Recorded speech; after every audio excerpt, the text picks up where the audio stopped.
सबसे बेस्ट दवा जो होती है वो ब्लू कॉपर होती है M45। तो बारिश होती है तो उस समय सबसे पहले अर्ली ब्लाइट और लेट ब्लाइट मस्ट लगना ही लगना है। आप उसमें कुछ नहीं कर सकते, झुलसेगा पौधा नीचे से, वो होना ही होना ही होना है आपको। सबसे मतलब उस समय बारिश भी रहता है तो देखना है कि यार मैं दवाई ज़्यादा एक्सपेंसिव भी ना लगाऊं और ज़्यादा लो वाली भी ना लगाऊं।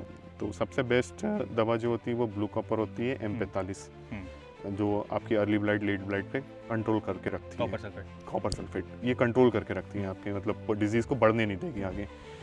लेकिन कंडीशन यही है कि अगर जैसे आज बारिश हुई है तो कल अर्ली मॉर्निंग में आप दवा डाल दो। अगर आपने 2 दिन लेट करा तो वो डिजीज लग गई उसमें। तो ये जो आप कह रहे हो अभी आपने स्टॉक रखा, तो ये शेड्यूल से नहीं चल रही है, आइडेंटिफिकेशन पे चल रहा है। आइडेंटिफिकेशन पे है ना, इसका कोई शेड्यूल सेट नहीं है कि भाई हर 5 दिन में ये डालना है। नहीं ना ना ना, इसका कोई उससे लेना देना नहीं। वो कब आता है अभी के टाइम, मतलब प्रेजेंट सिचुएशन में कि रेट नहीं है तो अपन ने चलो जो 7 दिन के दवा डाल रहे थे वो अब 8 दिन 10 दिन कर दिया।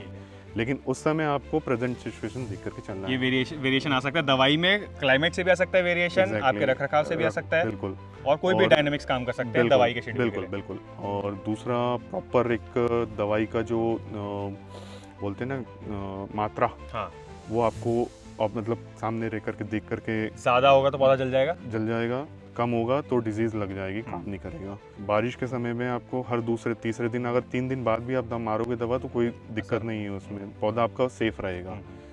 और आपने अगर 1 भी दिन 2 दिन गैप कर दिया तो वो डिजीज़ में आना ही आना है। फिर एक बार उस समय का पौधा डिजीज़ आया फिर आप उसको नहीं कर सकते कुछ, आप उसमें प्रोडक्शन ले नहीं सकते। मतलब आप एक हद तक उसको कर लोगे लेकिन लॉन्ग टर्म के लिए वो सक्सेस नहीं है। फिर इंसेक्ट्स में आते हैं तो इंसेक्टिसाइड भी आपको देख करके रखना है उस समय इंसेक्ट कौन कौन से रहते हैं।